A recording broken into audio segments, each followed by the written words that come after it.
Ito ang DWDD 1134 kHz. Balita, impormasyon at musika. AM at FM pinagsama. Ito ang Katropa Radio. Iba tayo. Kayo ay nakatutok sa 1134 kHz. DWDD Katropa Radio. Iba tayo. Kami po ay kasapi ng KBP, kapisanan ng mga broadcaster ng Pilipinas. Ito ang DWDD 1134 kHz Katropa Radio. Iba tayo!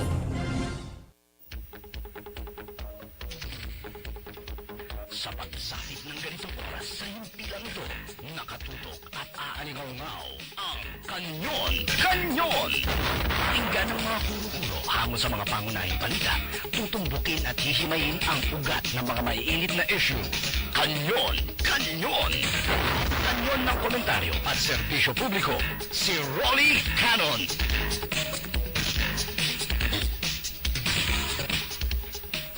Kanyon! Kanyon! Si Rolly Canon.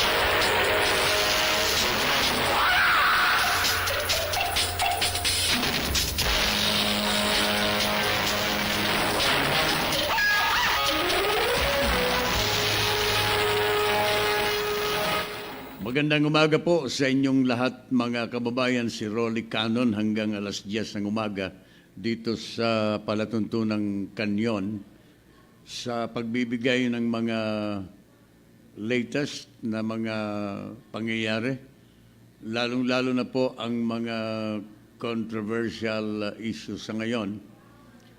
Ang balita ng Pangulo ay nakabalik na po sa Pilipinas at siya po ay nakabalik refreshed. Mukhang nakapagpahinga ng maganda sa Hong Kong ang Pangulong Duterte, mga kababayan. Last Sunday, nakabalik na po siya dito sa ating bansa. Yesterday, he presided the cabinet meeting at mukhang parang walang sakit ang presidente. Yung speculations of a very serious illness of the president ay mukhang mapapawi dahil sa mga ipinapakita ng presidente. There were also speculations last time that the president went to China for a second opinion ng kanyang check-up dito sa Pilipinas, mga kababayan. Pero mukhang nagpahinga lang, nag-shopping-shopping lang. Madalas naman kasi itong gawin ng presidente. Even when he was the mayor of Davao, hindi pa siya presidente noon, madalas naman na pumunta sa Hong Kong ang Pangulo, no? The then Mayor Rodrigo Duterte of Davao City. Kaya ito, back to work. Walang serious illness. This is according to special assistant to the president, Bongo, no? Wala naman daw na serious illness ang Pangulong Rodrigo Duterte. Kaya ito po ang assurances that the President will disclose his state of health the moment it is found to be a serious illness. No? But as of this time, wala namang seryosong sakit ang Pangulo. Kaya hindi naman obligado ang Pangulo na i-disclose at sundin ang saligang batas. Sa saligang batas kasi, mga kababayan, ang Pangulo ay obligado na i-disclose ang kanyang real state of health kapag ito ay seryoso. But I think the President will go to Bali, Indonesia tomorrow again. So this is a very strong indication, isang prueba na the President is not sick He's not that seriously sick. The President is capable of performing his official function, no? As the chief executive of the country. No? The President will be representing the Philippines doon sa pagtitipon, naka-schedule na Bali, Indonesia, IMF annual meeting na dadaluhan po ng libu-libong mga finance ministers, mga pinuno ng bansa para pag-usapan ang pang-ekonomiya na sitwasyon ng buong mundo. In the meantime, that the President is here in the country again, ito naman si Secretary Roque ay nag-file po ng leave. Ang presidential spokesperson ay naka-leave of absence ngayon. Presidential spokesperson Harry Roque has gone on leave and nobody knows whether he is coming back. Masyadong nagtampo si Secretary Roque sa mga pangyayari na hindi po siya nabigyan ng abiso ng Office of the President at tungkol sa Hong Kong vacation of the President and also during the time na si Pangulo ay nag-check up dito sa Cardinal Santos Medical Center. So, yun po ang mga balita ngayon. Incidentally, yung nag-resign na Assistant Secretary ng PCOO, si Mocha Uson, ay nagpahayag na po ng kanyang intensyon na kumandidatong senador sa darating na 2019 midterm election. Sa mga periodiko ngayon, ang pahayag ni Mocha that she's going to seek for public office, no, elective office, no, more specifically as senator of the country. But there were also report, no, that Mocha was fired by the president. Hindi po pala siya nag-resign, no? May mga balita ngayon na itong si Mocha Uson daw ay talagang pinatalsik ng Pangulo, no? But of course, Mocha Uson is denying the report na siya po ay pinatalsik ng Pangulo. Pinagsabihan na siya po ay finire out ng Pangulo, no? At mukhang iyan ay hindi po tinatanggap ni Mocha Uson. Siyempre, kasirain niya po yan, sapagkat during the hearing at the Senate, during the budget deliberation in the Senate, kanyang ipinahayag po na siya po ay magsasakripisyo daw para aprobahan ng Kongreso ang budget ng kanyang departamento. Pero ang balitang kumakalat ngayon na ito pa lang si Mocha Uson ay pinagsabihan ng Pangulo na umalis dito sa gobyerno. Mukhang napuno po ang Pangulo kay Mocha Uson, kaya siguro pinagsabihan na siya po ay mag-resign. So, ito po ang mga pangyayari ngayon.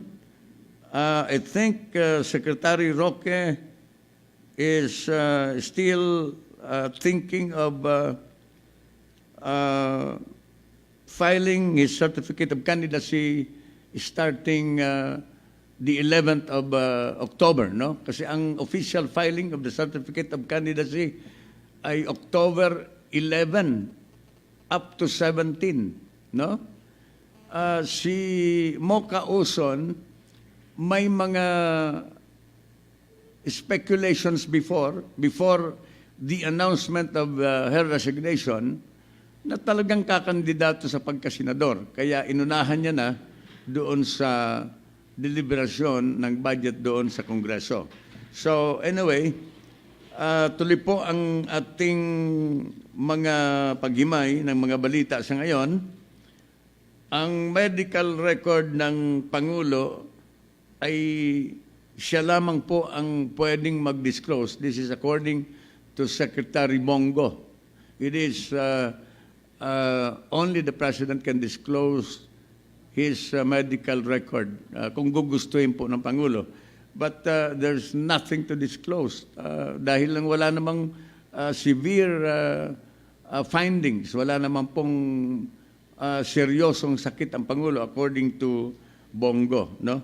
So anyway, tuloy po ang ating Kanyon ni Rolly Canon. Oras natin 25 minutos po makalipas ang alas 8 ng umaga. Kanyon, Kanyon, si Rolly Canon.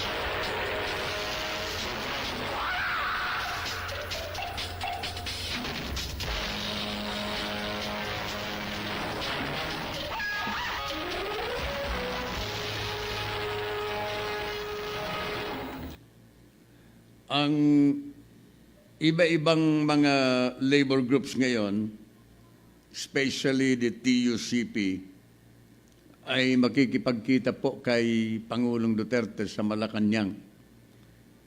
Ito daw ay para hingin sa Pangulo ang approval ng Pangulo para sa pagtaas ng sweldo ng mga empleyado. Lalong-lalo na po itong mga members ng TUCP at 500 pesos na subsidy para daw makahabol naman itong mga members nito dito sa rising inflation sa bansa.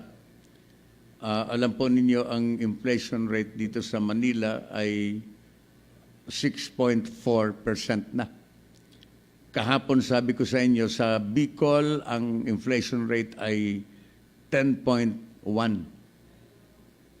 In Manila, it is expected that the inflation rate will go up to 10% by December. So let's brace for the effect of the rising inflation rate in the country today, no? Kaya makikipagpulong daw itong TUCP kay Pangulo para hingin ang pag-aproba ng 500 pesos subsidy at ang immediate wage hike na dapat daw aprobahan ng Pangulo. No? They said they would try to get direct action from the President when they meet the President today sa isang event dito po sa Palasyo ng Malacanang. No? Sang-ayon po sa TUCP, mayroon po silang petition for 320 pesos wage increase across the board na i-file dito sa House of Representatives and to order the Regional Wage Board to adjust the minimum wage rates of minimum wage earners nationwide. Ito po ang mga kahilingan, 320 pesos across the board. But earlier, si Labor Secretary Bello, sabi niya, 20 pesos lang ang pwede. So, 320 pesos against the verbal approval in principle ng Department of Labor of 20 pesos per day.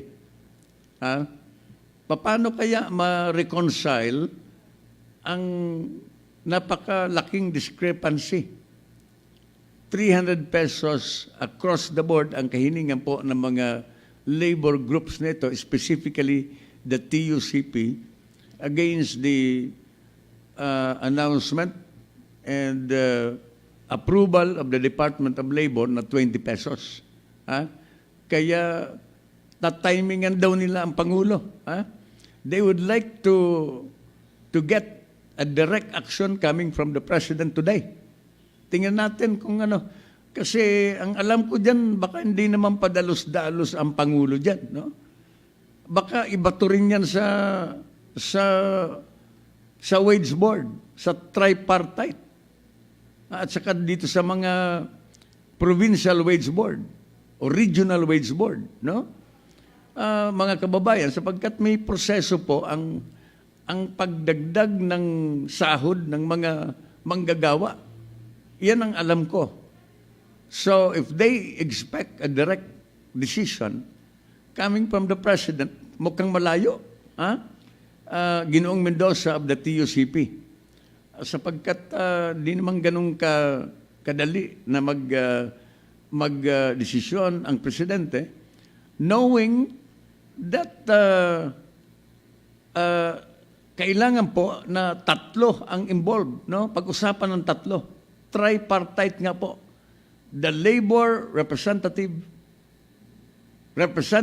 coming from the employer o kaya doon sa capital, and also representative coming from the government. So they have to agree on a certain at a certain point, no? Kung magkano ang kaya ng management, ng employer. Mga kababayan, ang gobyerno dito, the representative of the government is just the facilitator. It is up now for labor and management to agree kung magkano ang dapat nilang pagkasunduan. So, anyway, there's nothing wrong if the TUCP is hoping that they can talk to the President today at an event in Malacanang para hingin ang 500 pesos na subsidy per month and, of course, the wage hike of 320 pesos across the board. So, good luck to you, no? Good luck dito sa mga labor groups natin, mga kababayan ko, no? Incidentally, ang TUCP ay gustong hingin sa Pangulo na sibakin si Trade Secretary Ramon Lopez. Bakit kaya naman ipasisibak si Mon Lopez, mga kababayan ko? Ang TUCP tonight, no, they would like to chance on the President also in order for them to ask the President, no, to tell the President to ano bang tawag niyan, para i-ax o kaya sibakin si Trade Secretary Lopez. Trade Secretary Lopez, pinasisiba kayo ngayon ng TUCP. Kayo daw ay hindi po ninyo nagampanan ang inyong trabaho to monitor and control the price of basic commodities. I think there is truth to this, no? To this allegation of TUCP to Trade Secretary Ramon Lopez. Yan din ang aking observation na mukhang hindi po nagampanan ng Department of Trade ang total monitoring and of course the control of prices of commodities in the country. Tingnan po ninyo, a month ago, si Secretary Lopez, sinabi niya na walang pagtaas ng presyo ng mga prime commodities dito sa ating bansa. Pero tingnan po ninyo, ang presyo ngayon ng prime commodities ay patuloy na pagtaas every other day. Nakikita po natin ang increase, slight increase of the prices of prime commodities in the country today, especially that Christmas season is coming. Lalo pang tataas ang presyo ng mga bilihin.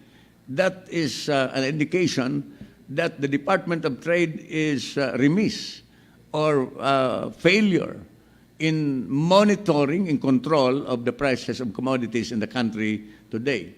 So yan po ang sinasabi din ng TUCP ngayon, na talagang mukhang failure ang Department of Trade dito sa gawaing ito, no? As expected ng mga tao. So, the TUCP management will chance the President today at an event in Malacanang in order to ask for the resignation of Trade Secretary Lopez. Kanyon, si Rolly Canon.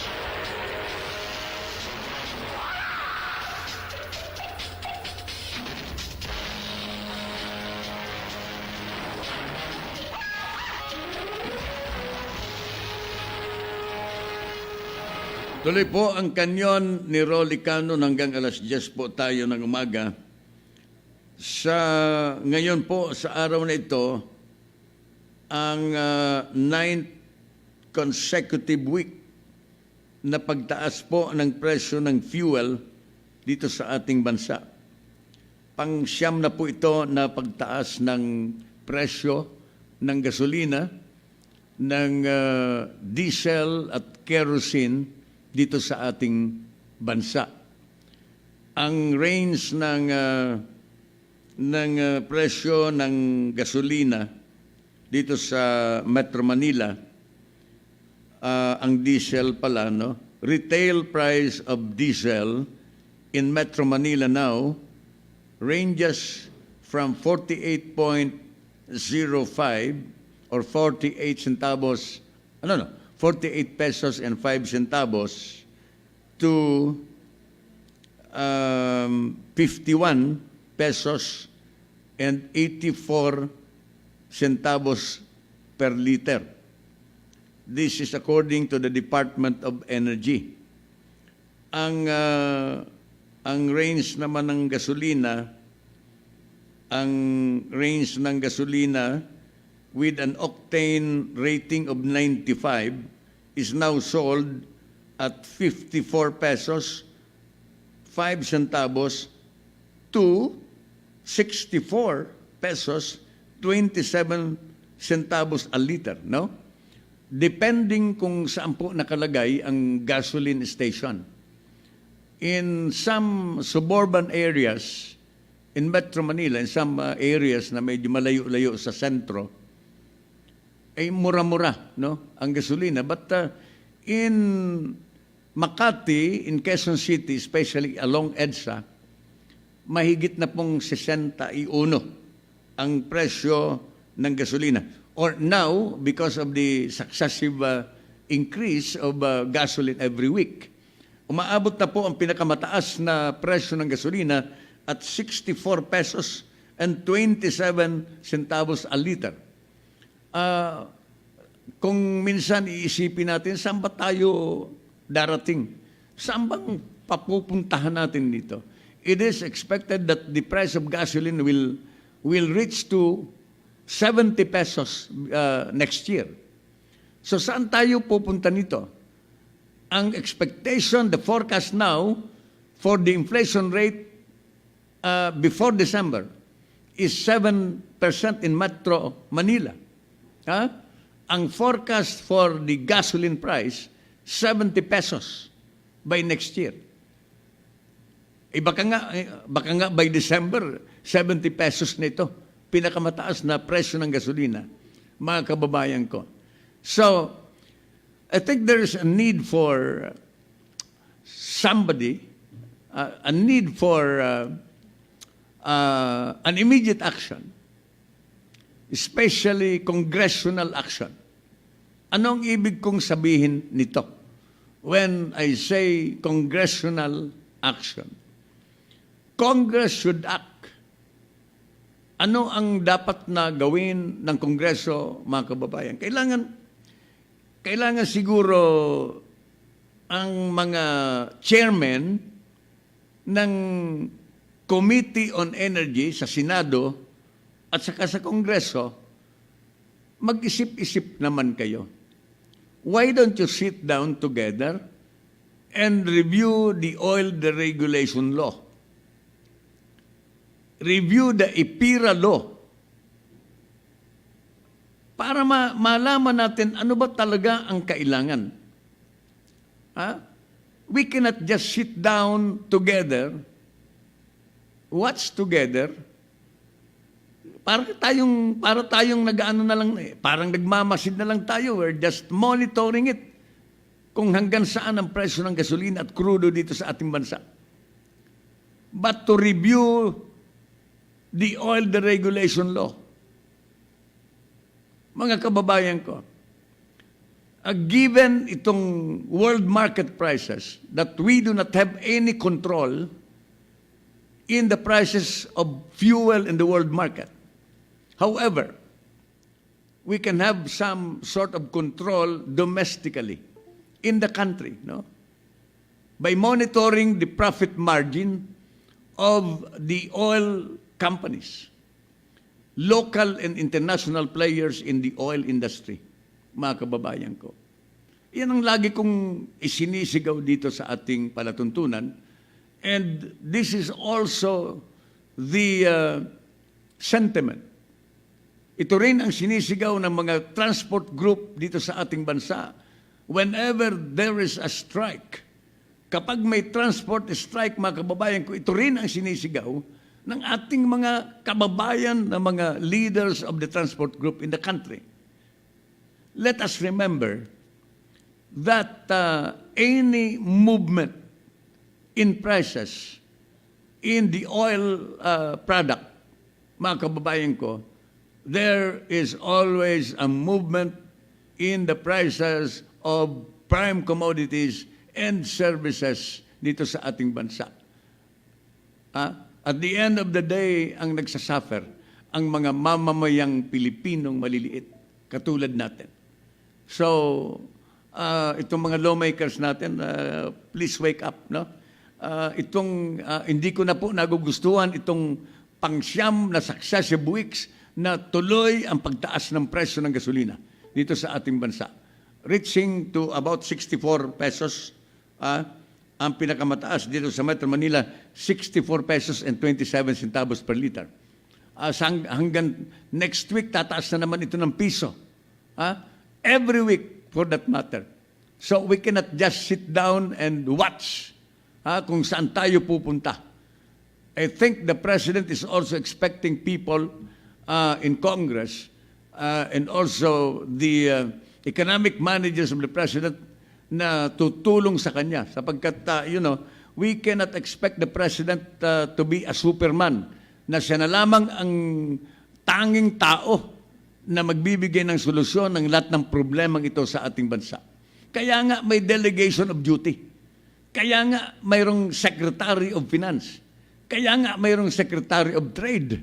Kaya nga mayroong Secretary of the NEDA. Kaya nga may Budget Secretary. Dahil yan po ay delegation of duties ng Presidente. These people are the alter ego of the President. In other words, these people are the extension arm of the President. The President cannot do all things in this world to solve every problem. Di naman siya Superman eh.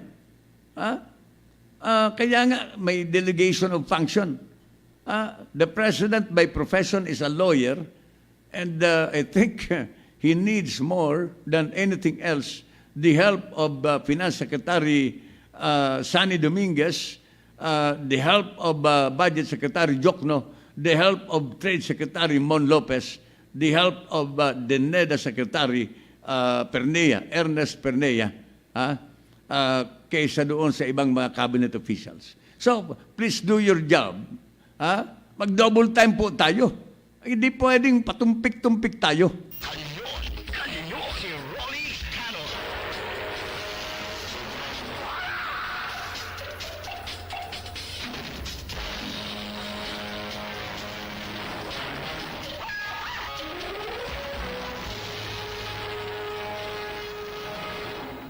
Tuloy ang kanyon ni Rolly Canon hanggang alas 10 ng umaga. 44 minutos na po makalipas ang alas 8 ng umaga. Ang mga retailers ngayon ng bigas, they are now allowed to import rice National Food Authority Council approved the proposal of the Department of Trade and Industry to have selected retailers and traders import a total of 350,000 metric tons of rice that will be sold at a set price of 38 pesos. Naibalita ko na po ito sa inyo noong mga nakaraang linggo na panibagong proyekto ng DTI na payagan na mag-import ang mga traders, mga negosyante, provided that they will comply with the government's policy na ang presyo ng bigas na kanilang i-distribute sa merkado ay 38 pesos. No less, no more than 38 pesos, regardless kung mayroong scarcity of supply ng bigas o wala. Mayroon mang supply o wala, marami man ang supply o maliit na supply ng bigas, they will always sell their imported rice at 38 pesos. Nakapeg na po ito sa 38 pesos. That is the condition of the Department of Trade as approved by the National Food Authority Council. Ang National Food Authority Council has approved of the 350,000 metric tons importation of traders, private na mga traders, no? Para i-release nila sa iba-ibang mga outlets nila at 38 pesos lang.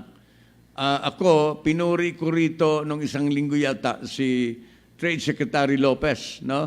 Alam po ninyo, dito sa programang ito, pinipitik po natin yung mga public officials natin kapag nagtutulog-tulugan at saka kung mga may kaunting kapalpakan ang kanilang mga plano.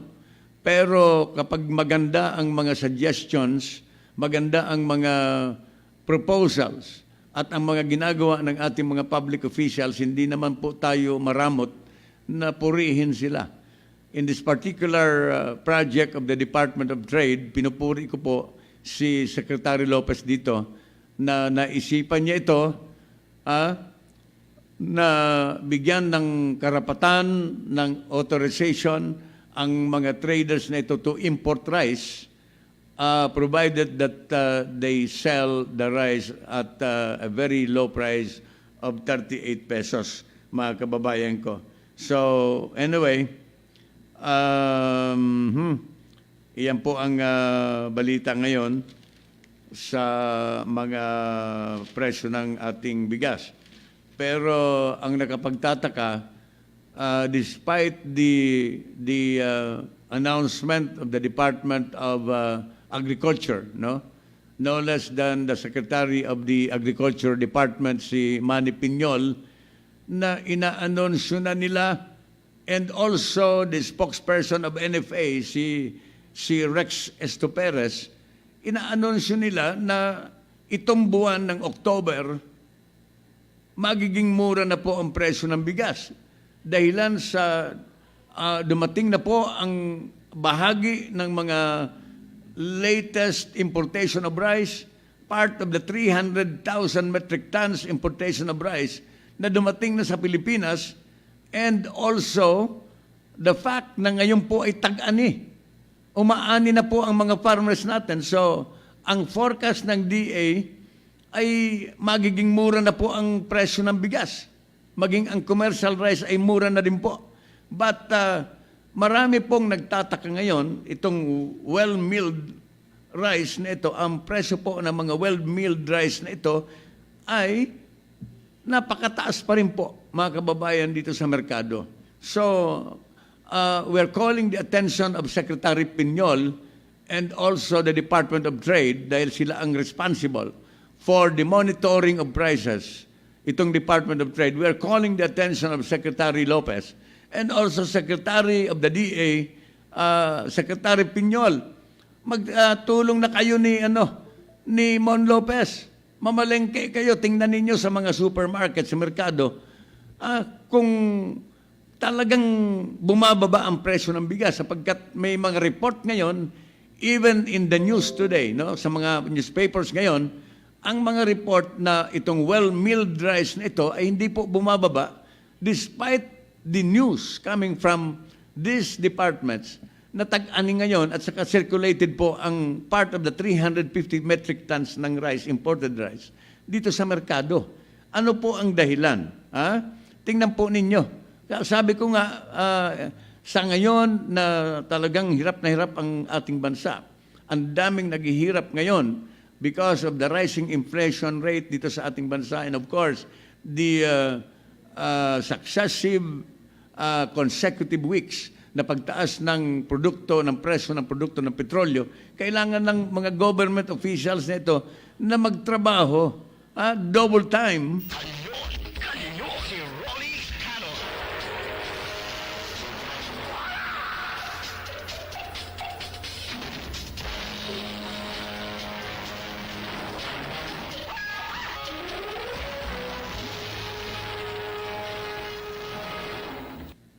Alright, may balita ngayon na magkakaroon na po ng classification ang iba-ibang uri ng bigas dito sa ating bansa. Rice will be identified as local or imported rice. This is according to Manny Piñol at isa-set ng DA ang SRP for chicken and rice this October. The government will start regulating rice prices before the end of this month. This is part of the effort of the DA to address the effect of the rising inflation in the country.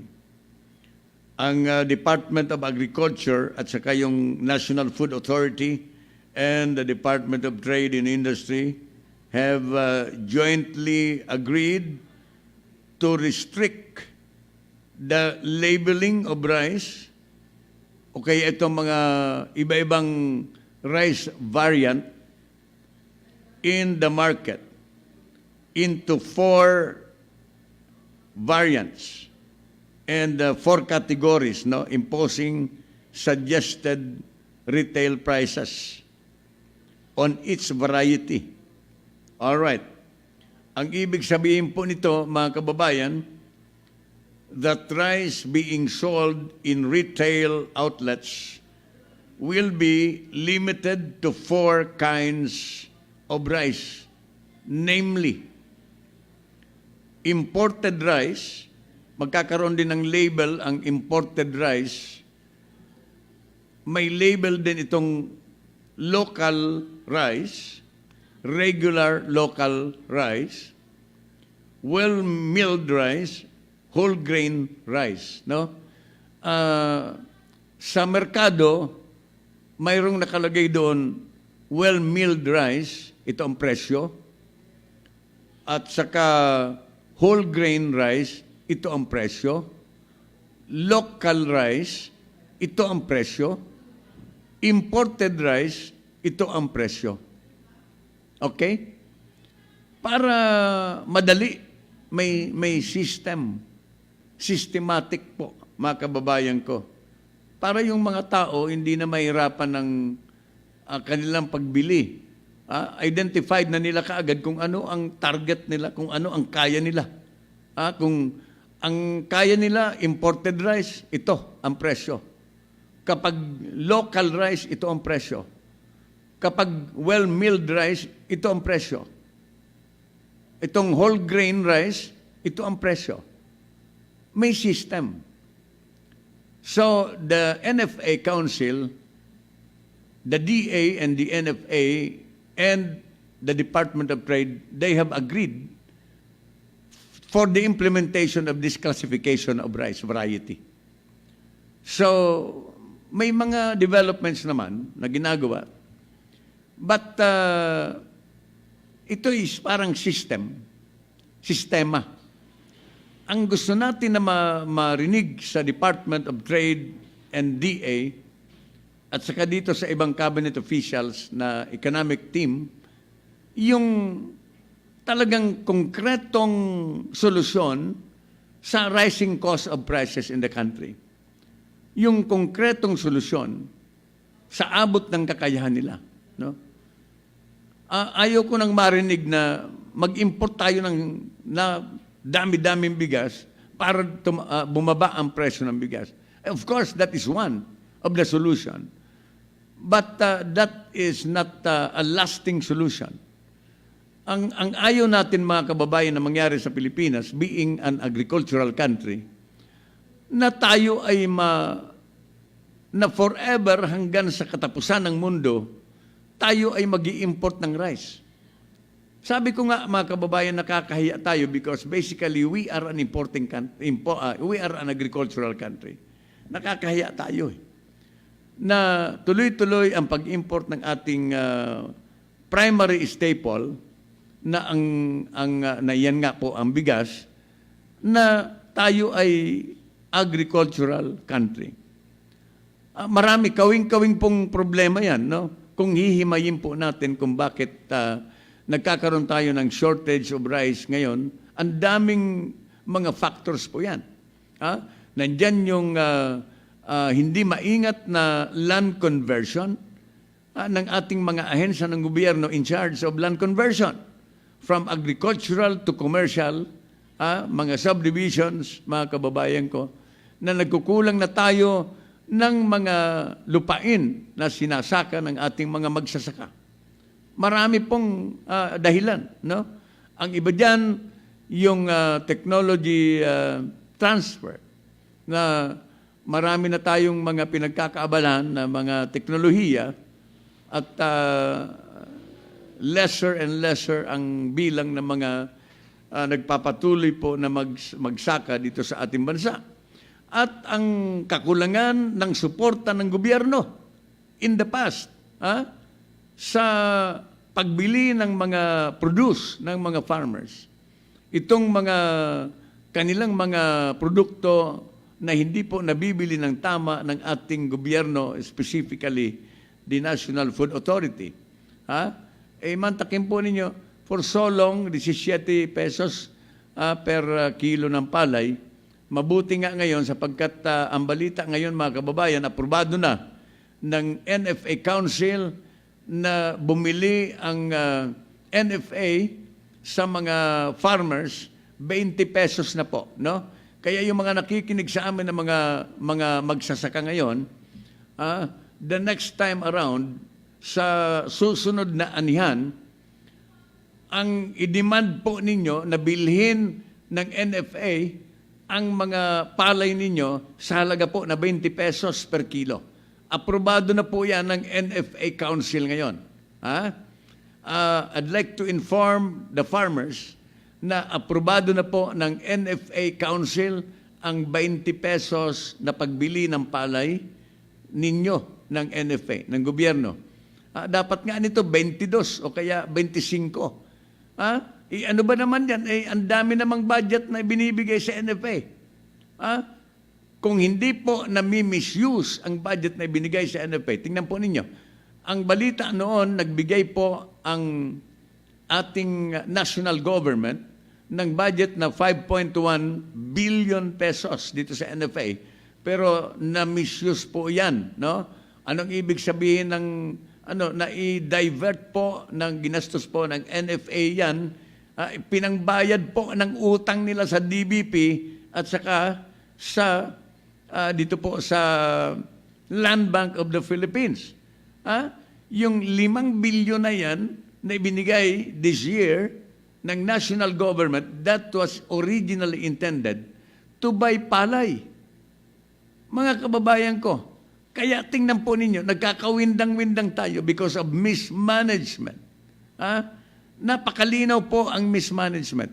Kaya ako hindi nagtataka kung bakit maraming mga tao ang gustong idemanda si dating NFA Administrator Jason Aquino dahilan sa kanyang mismanagement.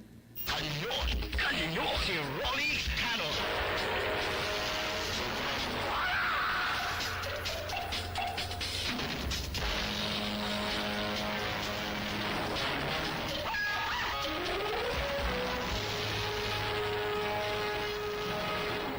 yung price of chicken and rice, magkakaroon na po ng SRP yan.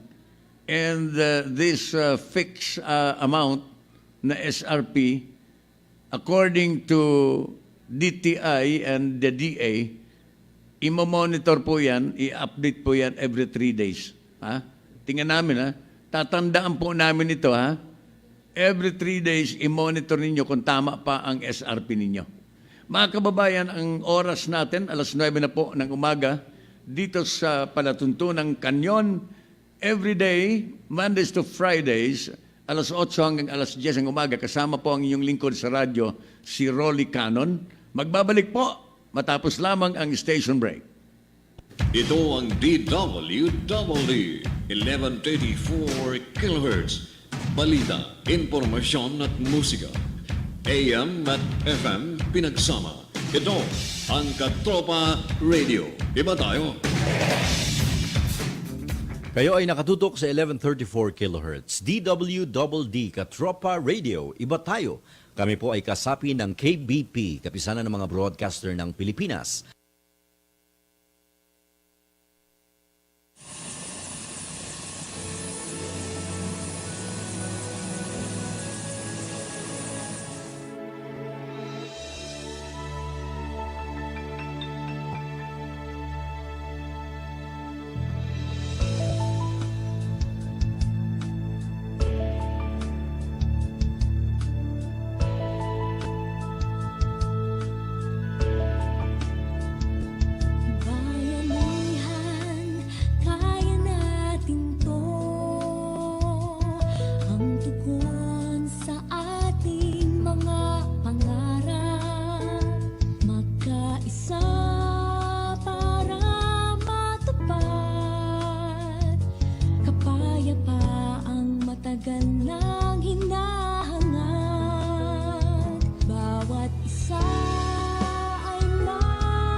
doble ang sakit, bawat patak ng luha, dulot ay pait.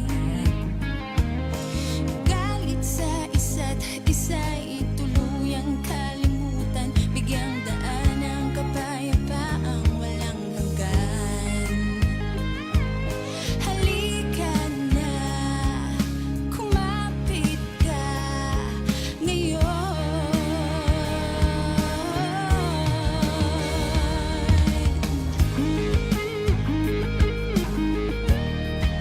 Kumapit ka.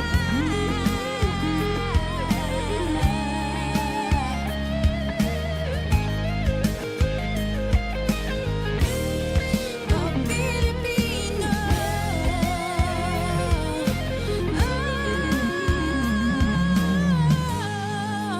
Tama na ang sakit, kalimutan mong ika'y galit.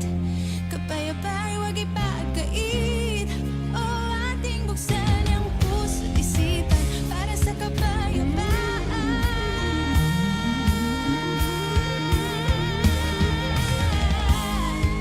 Kinikilala ko ang mga karapatan mo. Oh, tulad mo, ako rin ay tao. Nananalaytay sa atin, lahing Pilipino. Kapatid ko, iisa tayo. May damdamin at mayroong puso. Magkaisa tayo ang Pilipino.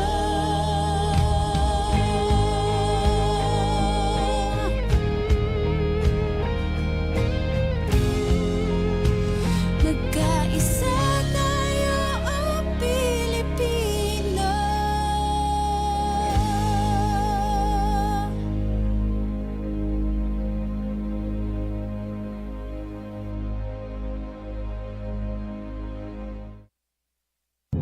Ito ang DWDD 1134 kHz Katropa Radio. Iba tayo! Kanyon! Kanyon! Si Ronnie Canon!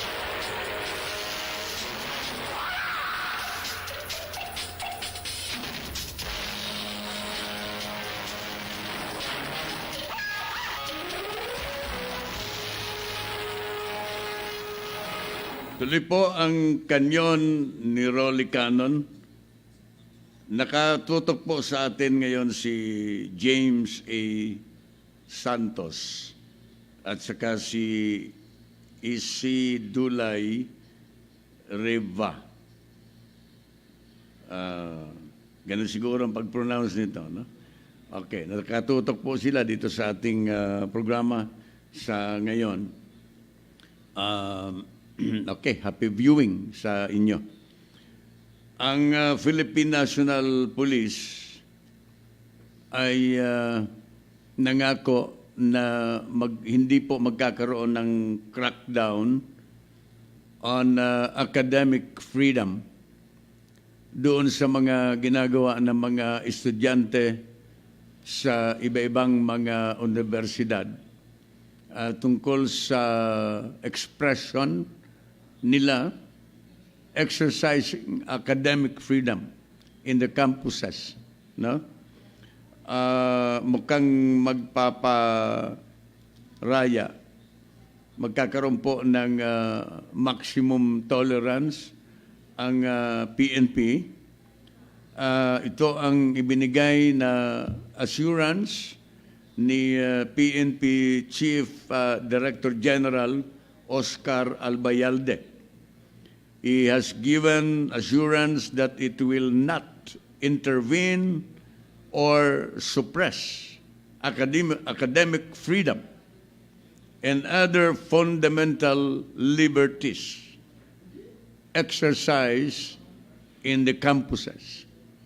So, in other words, irerespeto ng PNP ang karapatan na makapagpahayag ang mga estudyante ng kanilang mga opinions sa lahat ng mga pangyayari dito sa ating bansa. Sapagkat ang gobyerno po natin ay kiniklaim that we are still under a democratic way of government, no? Na lahat ng tao ay may karapatan na makapagpayag ng kanilang ekspresyon. So, ako po'y natutuwa dito sa ipinahayag po ng Philippine National Police sapagkat naalala ninyo dito sa UP campus nung mga nakaraang linggo, mukhang napabalita na nagkaroon po ng kaunting conflict. Ang otoridad o kaya school authorities, no? At saka ang ating Philippine National Police, sapagkat may mga nakitang mga uniform policemen na umaaligid doon po sa campuses ng University of the Philippines. Na yan po ay question ng UP dahil lang sa ang University of the Philippines po, chartered po kasi yan, no? May sarili silang may sarili silang charter, may sarili silang mga regulasyon, they even have their own police. Mayroong UP police na sila ang nagsisecure ng katahimikan, ng seguridad diyan sa University of the Philippines.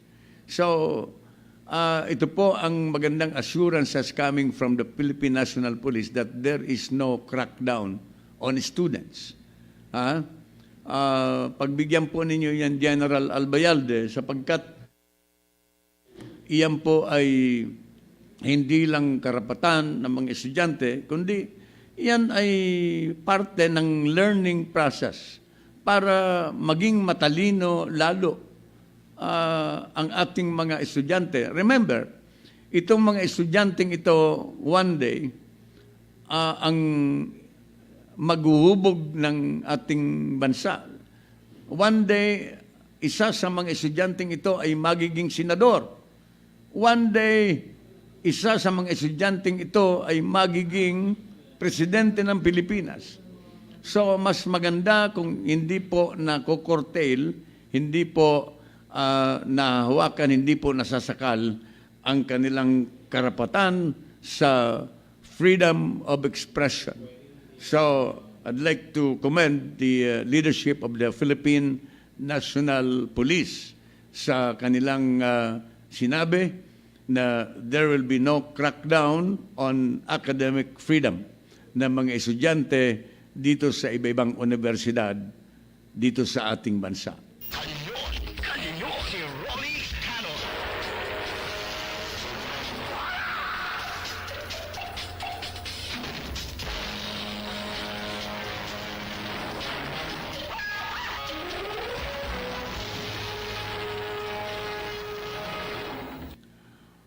Ang Senado po ay aprobado na ang isang panukalang batas creating Human Settlements Body. The Senate approved a bill creating the Department of Human Settlements and Urban Development. Nalala ninyo, during the time of Marcos, mayroong human settlement nung araw na in charge of relocation housing project ng gobyerno. Ang namumuno po noon during the Marcos regime ay si Madam Imelda Marcos. Siya po ang namumuno ng human settlement. So ngayon, ang ating gobyerno dito sa Senado, aprobado na po ang pag-create ng isang Department of Human Settlement. Aprobado na po yan ng Senado, ang Department of Human Settlements and Urban Development, which will integrate all housing offices under one agency para mapabilis po na ma-address ang shelter needs of the Filipinos, no? Maaring ang National Housing Authority, pati na itong Pag-ibig Fund, at iba pang mga government agencies na nagbibigay po ng pabahay sa ating mga mamamayan, ay ma-integrate na po ito dito sa Department of Human Settlement and Urban Development. Nakapaloob po yan sa Senate Bill 1578. Ito pong Senate Bill na aprobadong ito ng Senado was principally authored by Senator Joseph Victor Ejercito, that would streamline bureaucracy and compel shelter agencies to work together in harmony para wala na pong mga conflicting regulations. Iba ang regulasyon ng NHA, iba ang regulasyon sa Pag-ibig Fund, at iba pa. Noon araw nga, pati yung SSS, mayroon ding housing projects, no? Mga kababayan ko. So ngayon, kapag na-create na po itong Department of Human Settlement and Urban Development, they will be singing in one tune, no? Isa na lamang po ang kanilang susundin ng mga patakaran tungkol sa relocation, tungkol sa shelter needs ng ating mamamayang Pilipino. So I'd like to congratulate the Senate for approving this, especially itong principal author ng nasabing panukalang batas dito sa Senado, si J.V. Ejercito, no? Na ngayon ay mukha yatang Senator J.V. Ejercito is not in good speaking term with his father, former President Joseph Estrada, at saka ngayon ay Manila Mayor, na hindi po sila, mukhang nagkakaroon po sila ng problema sa pamilya ngayon.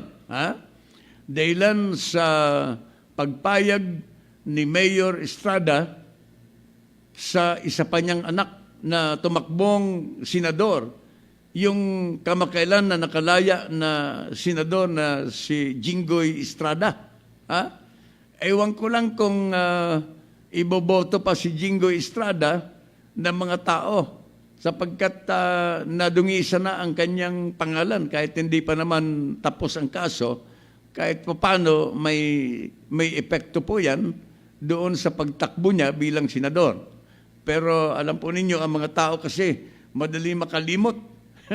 Mga kababayan ko, hindi po natin hinuhusgahan dito si Jinggoy, pero alam po ninyo, nakaproseso pa po, nakapending pa po ang kanyang kaso in relation doon sa pork barrel scam, na nakapending po sa mga korte sa ngayon. So, I'd like to congratulate J.V. Ejercito for this sponsored Senate bill na ngayon ay aprobado na, creating the Department of Human Settlements and Urban Development. Kanyon, si Rolly Canon.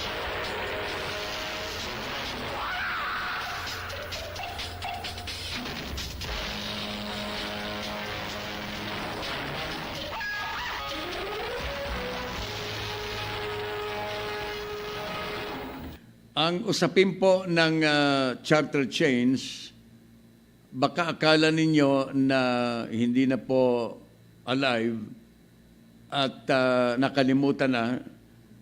The Chacha issue is still alive in the House of Representatives, no? Si Speaker Gloria Macapagal Arroyo ay dumidistansya doon sa panukala na dito sa bersyon ng panukala na konstitusyon, na proposed constitution by the House of Representatives, wala pong term limit ang mga lawmakers. Sa panukalang yan, ang mga kongresista ay walang term limit. They can run for public office dito sa House of Representatives na walang katapusan. Ay aani po ito ng mga kritisismo, kaya dumidistansya ngayon si Speaker Arroyo sa panukalang batas na ito. Bakit naman kasi walang term limit? Porke ba kayo ay mga kongresista, wala kayong term limit? There will be no term limits of legislators under the proposed federal state of government. Ay alam po ninyo, lahat ay dapat may term limit. Itong proposed term limit for the president ay 4 na taon na mayroon po siyang re-election, including the vice president. Dito po sa panukalang batas na ito, dito sa House version ng Federal Constitution na pinagdidebatehan na po ngayon. In fact, the House of Representatives last Monday opened its plenary debates on the proposed Federal Constitution being pushed by the Duterte administration. All right. Mayroon pong mga sponsorship speeches ang iba-ibang mga kongresista noong Lunes dito. At alam po ninyo, ito po ay susog doon sa isinumite na Federal Constitution ng CONCOM created by the President under the leadership of former Chief Justice Puno. Naalala po ninyo, yung CONCOM, natapos po nila ang kanilang trabaho sa loob po ng maraming buwan, and the proposed Federal Constitution was submitted to the President for review. And in turn, it was also submitted by the President to Congress for action, for congressional action. Ngayon, nakapending po yan sapagkat walang panahon ngayon ang Kongreso na i-review yan, pero mayroon ng sinimulang mga debate. Sapagkat karamihan po sa mga members of Congress today ay busy dito sa filing of the Certificate of Candidacy. Karamihan sa kanila ay kakandidatong re-election o kaya kakandidato sa ibang public office, sa ibang posisyon. So, the new draft of the charter removes term limits, no? The House Constitutional Amendment Panel has endorsed for plenary debates the draft constitution filed by Speaker Gloria Macapagal-Arroyo and 21 other lawmakers, which seeks to shift to federal system of government and lift the term limits. So dito tayo magkakaroon ng mainitang debate sapagkat malamang na ito ay i-oppose ng maraming opposition congressmen and also dito po sa Senado. Pagdating nito sa Senado ay marami ang o-oppose dito. Kanyon si Rolly Canon.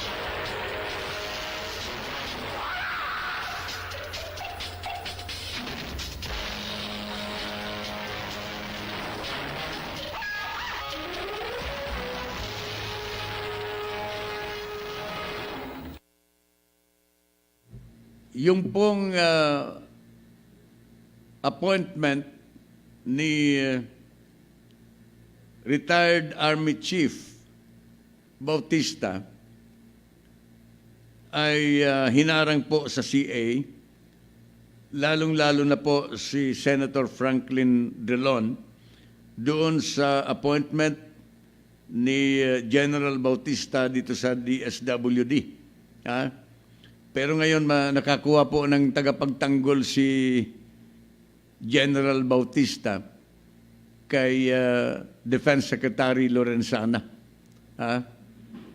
Defense Secretary Delfin Lorenzana yesterday defended President Duterte's decision to designate a former military man as head of the Department of Social Welfare and Development. All right. Sabi ni Secretary Lorenzana, why not an ex-military?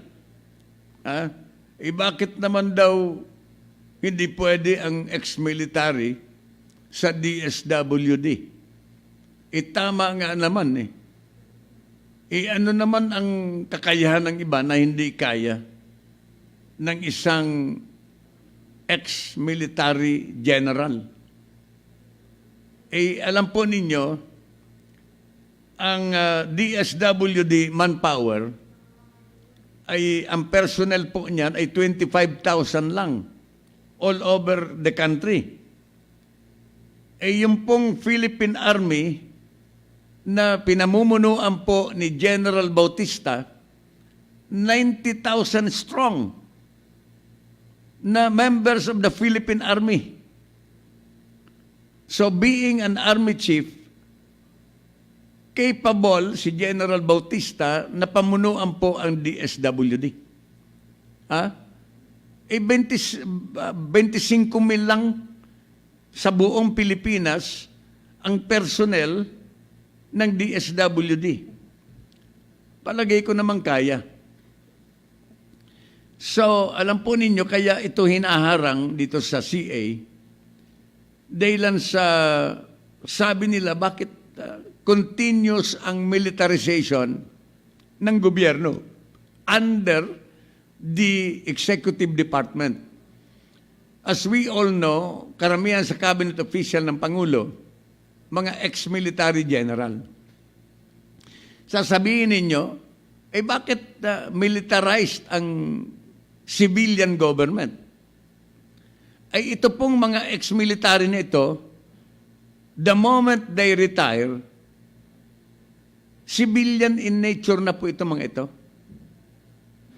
Nare-retain lang po ang tawag sa kanila na General Bautista dahil yun po talaga ang kaugalian at saka yun naman talaga ang ranggo niya.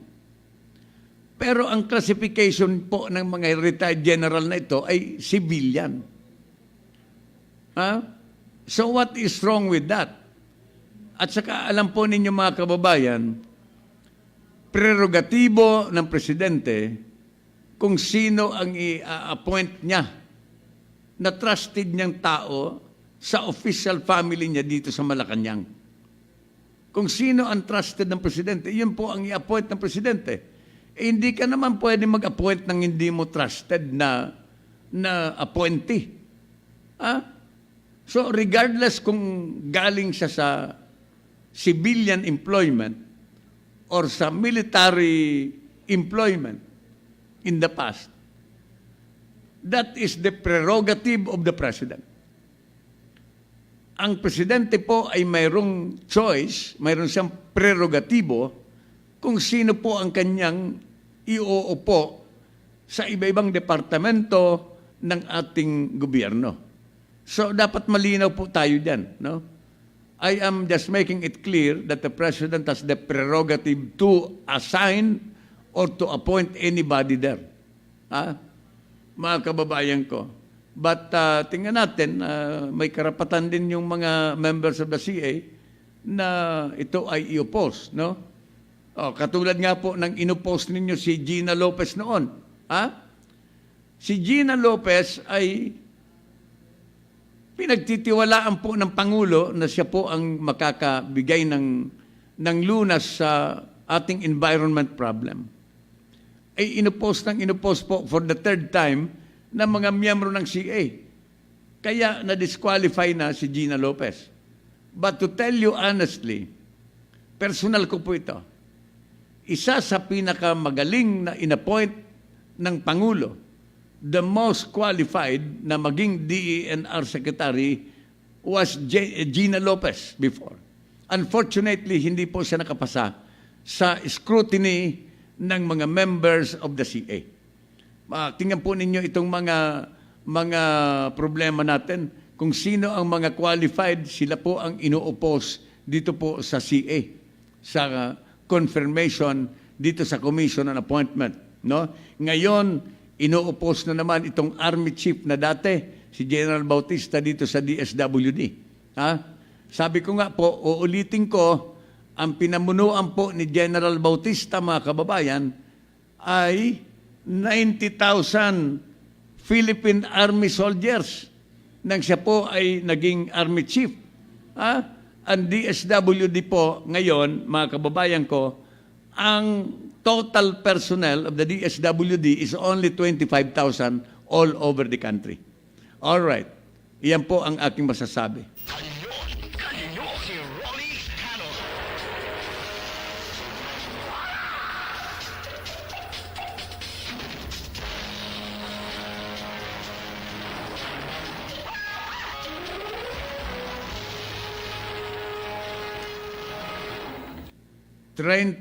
Minutos 53 segundos makalipas po ang alas 9 ng umaga sa Kanyon, si Rolly Canon magbabalik po after a short break. Ito ang DWDD 1134 kHz. Balita, impormasyon at musika. AM at FM pinagsama. Ito ang Katropa Radio. Iba tayo. Kayo ay nakatutok sa 1134 kHz. DWDD Katropa Radio. Iba tayo. Kami po ay kasapi ng KBP, Kapisanan ng mga Broadcaster ng Pilipinas.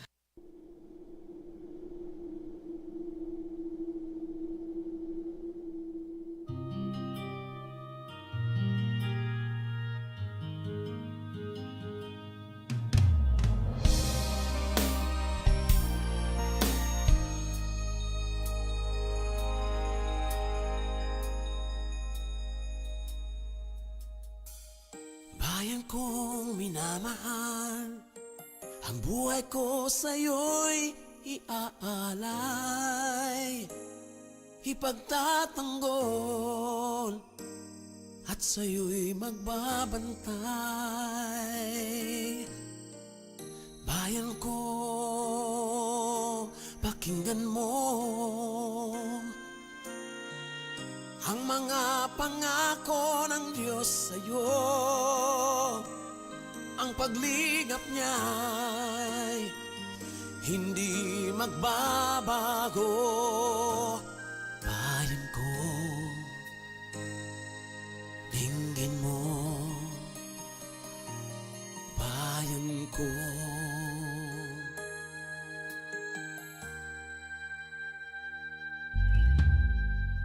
Masdan mo ang iyong ganda, taglay nito ang kulay at saya. Ang pag-asa ay ngayon'y nadarama. Ang pag-asa na'y nasa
walang hanggan.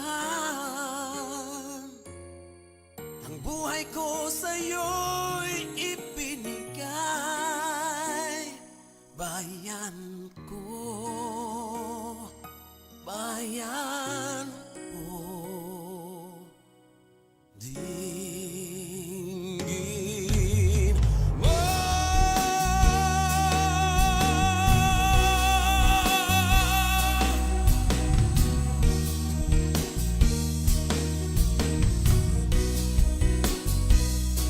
Bayan ko, dinggin mo. Bayan ko, dinggin mo. Bayan ko.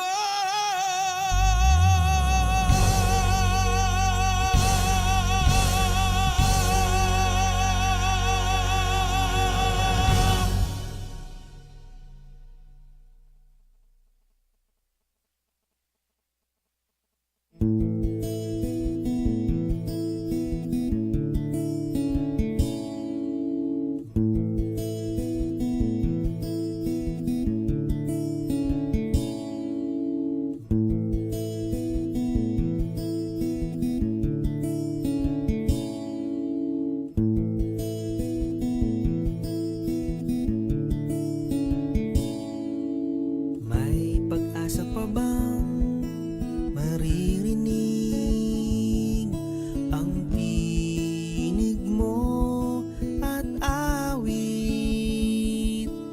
Malayo man ang langit, umaasa pa rin kapayapa ay makakamit. Kung ang gabi ay mapanglaw mula sa kahapong pumanaw, sana'y wag nang danasin pang mauhaw sa piling ng pag-asang tinatanaw.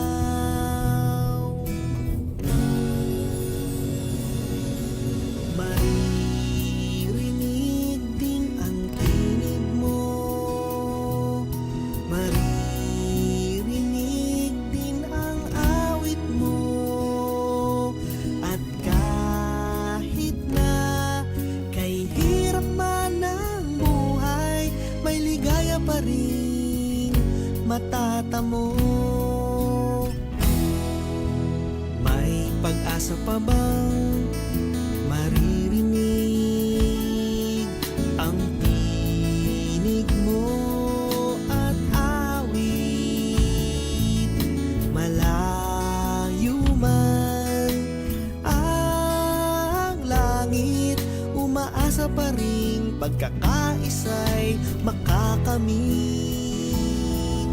Sabay ang tila nilimot ng araw, mga bituin at buwan man ang tanglaw, matitiis pa rin mga gabing mapanglaw, umaasang masisinagan din balang araw. Maririnig din ang tinig mo, maririnig din ang awit mo, at kahit na kay hirap man ang buhay, may ligaya pa rin matatamo. Maririnig din ang tinig mo, maririnig din ang awit mo, kapayapaang pinapangarap, pagkakaisa'y matutupad, matutupad sa'yo.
1134 kilohertz. Katropa Radio. Iba tayo. Kanyon, kanyon, si Rolly Canon.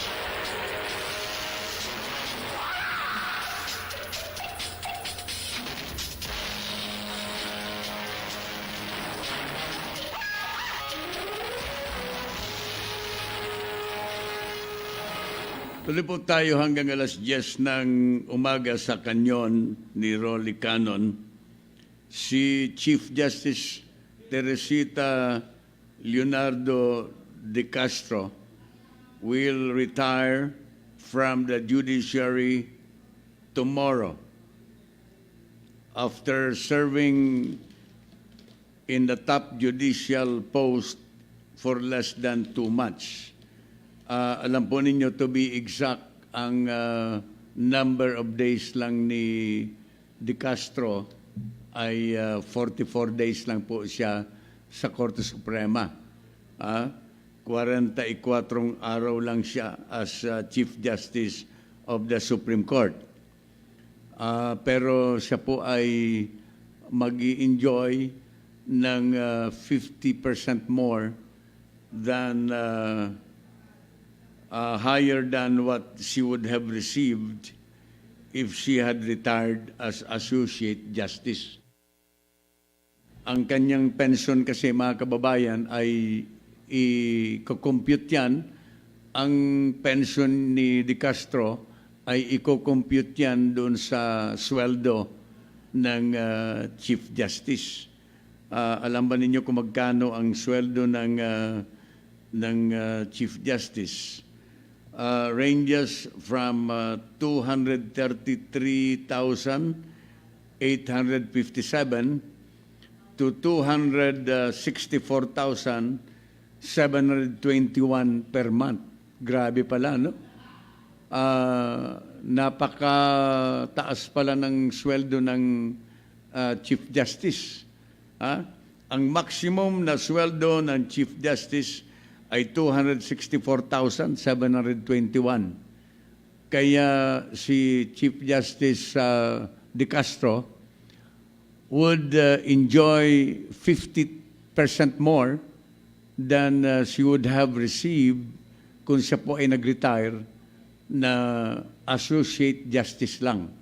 Okay?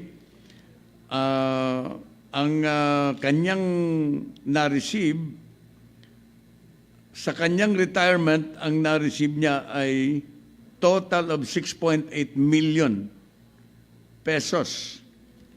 1.9 million pesos of which was her basic salary.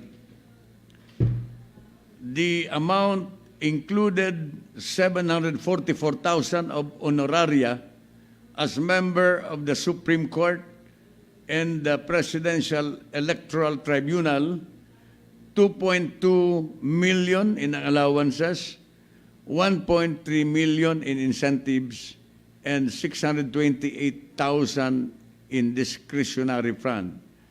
All right. Malaki-laki din ang nagawa ni De Castro for 44 days in the highest position of the Supreme Court, itong Chief Justice, no? Na-implement niya po sa loob po ng 44 days itong 32 judicial reform programs. De Castro was able to implement 32 judicial reform programs and projects. Under her watch, the Supreme Court increased the monthly salary of first-level court judges all over the country. So tinaasan po ni De Castro ang mga sweldo ng mga judges, no? Ang gusto niya kasi mayroon siyang accomplishment bago siya mag-retire dito sa Korte Suprema. So, congratulations dating Chief Justice Teresita Leonardo de Castro. Ang tingin ko, ang susunod na Chief Justice diyan ay si Carpio, mga kababayan, kung mamarapatin ng ating Pangulo na maging sunod na Chief Justice si Carpio, mga kababayan ko.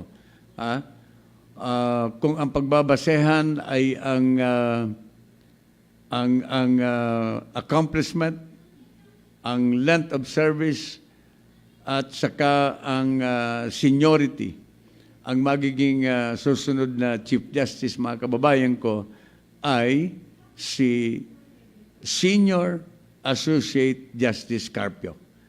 Pinaka-senior po siya dyan sa lahat ng mga justices sa ngayon. And according to the news, Senior Associate Justice Carpio has already accepted this automatic nomination for the position. No? Isa na siya sa mga pinagpipilian ng JBC, itong Judicial and Bar Council, na maging pagpipilian ng ating Pangulo kung sino ang susunod na Chief Justice of the Supreme Court. So, good luck, Most Senior Associate Justice Carpio. Kanyon, si Rolly Canon.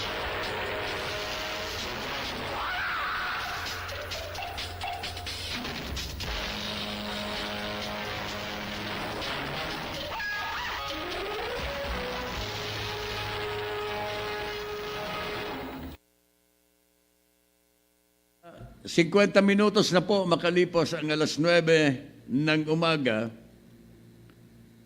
Ang electricity rates will go down slightly this month. This is according to Meralco.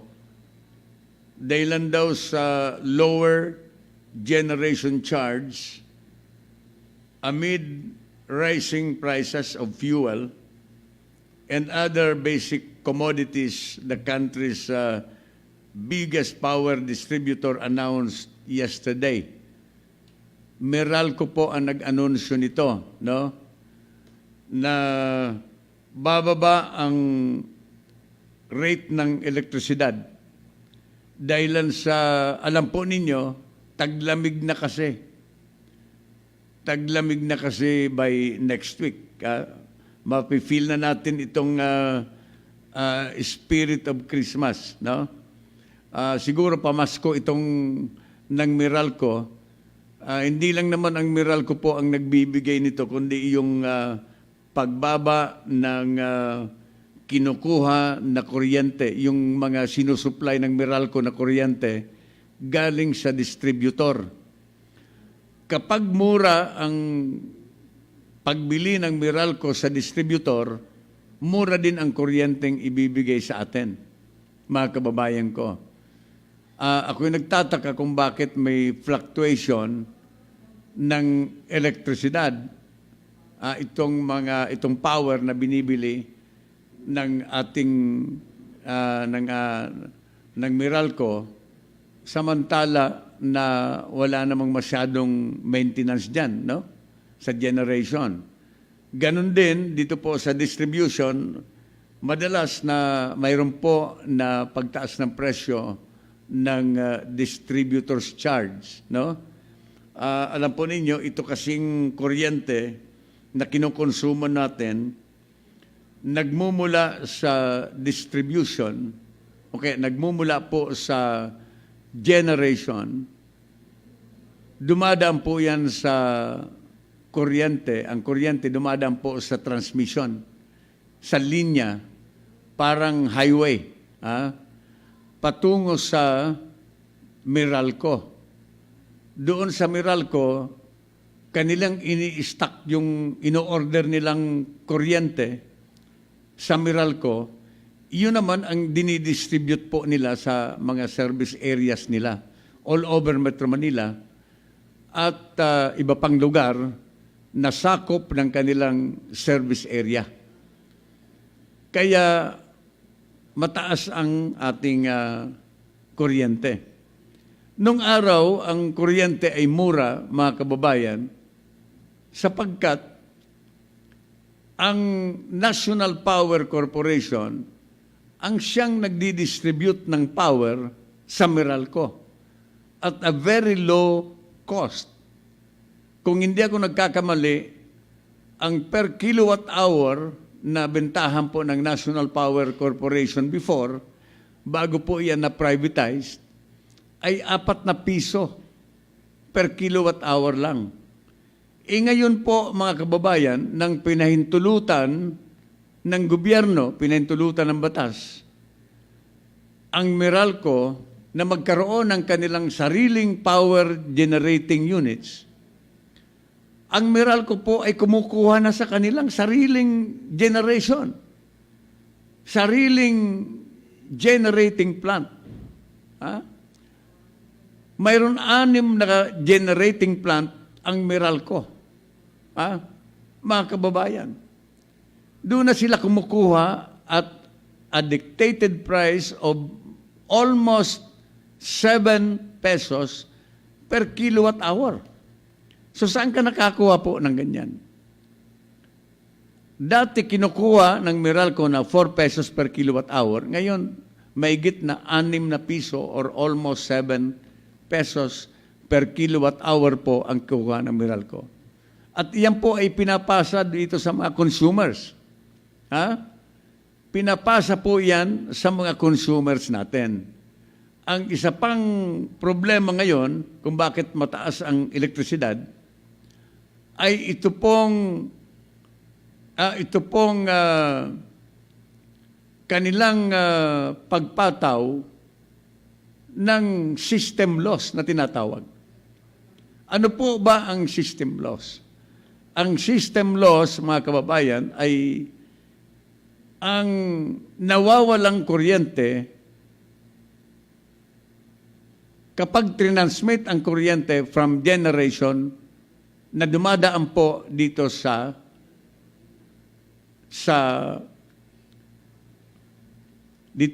highway na transmission bago po mapunta sa Meralco. May nawawala po diyan na kuryente.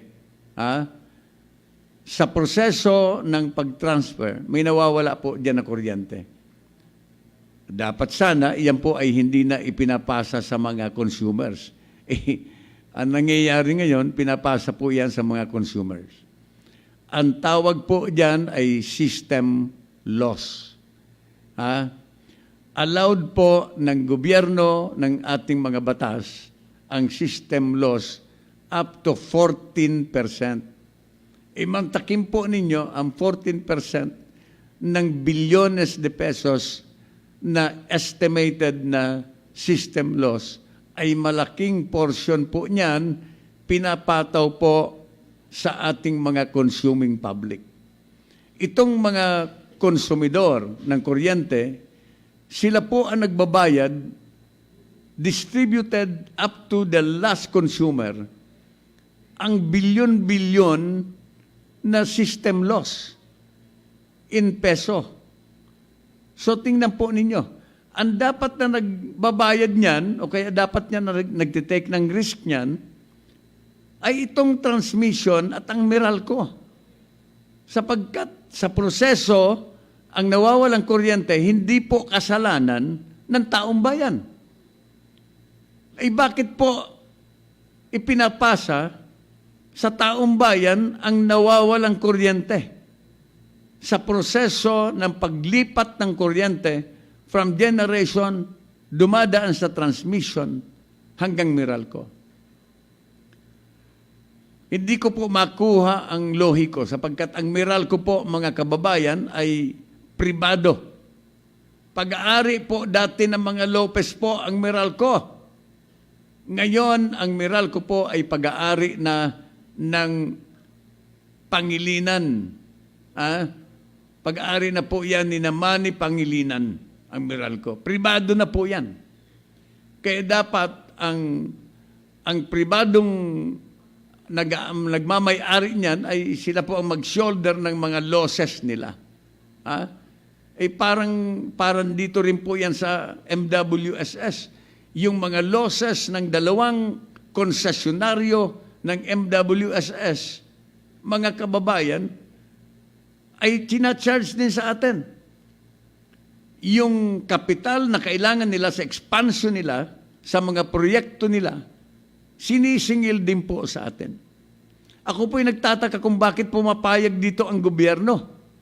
Ang mga regulatory body ng ating gobyerno na pumapayag po dito, in the case of water, Ang MWSS Regulatory Board po ang nag-a-approve niyan. In the case of kuryente, ang nag-a-approve niyan po ang Energy Regulatory Commission. At saka ang Department of Energy. Ay nako, napakadami natin na problema ng ating bayan, mga kababayan ko. At the end of the day, ang nagsasuffer ang mamamayang Pilipino.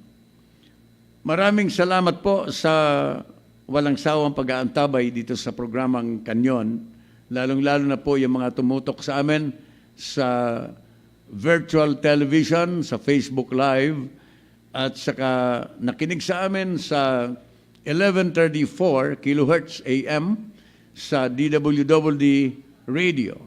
Ang palatuntunang Kanyon ay sumasa inyo alas 8 hanggang alas 10 ng umaga, Mondays to Fridays. Kasama po ang inyong lingkod sa radyo, si Rolly Canon. Magbabalik bukas muli. Maraming salamat sa technical department ng aming impilan at sa news department, sa management, and sa aking mga kababayan sa Bicolandia, Diyos Mabalos, sa Indogabos, mga tugang. And again, I pray for peace. Kanyon! Inyong napakinggan si Rolly Canon sa isa na namang matalinong pagtalakay ng mga issue. Maraming salamat po at abangan ang kanyang pagbabalik at muling pagputok ng Kanyon!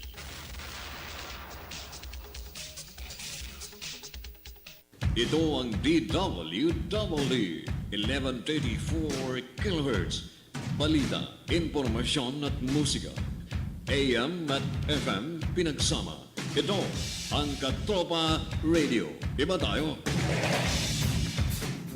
Kayo ay nakatutok sa 1134 kHz. DWDD Katropa Radio. Iba tayo. Kami po ay kasapi ng KBP, Kapisanan ng mga Broadcaster ng Pilipinas.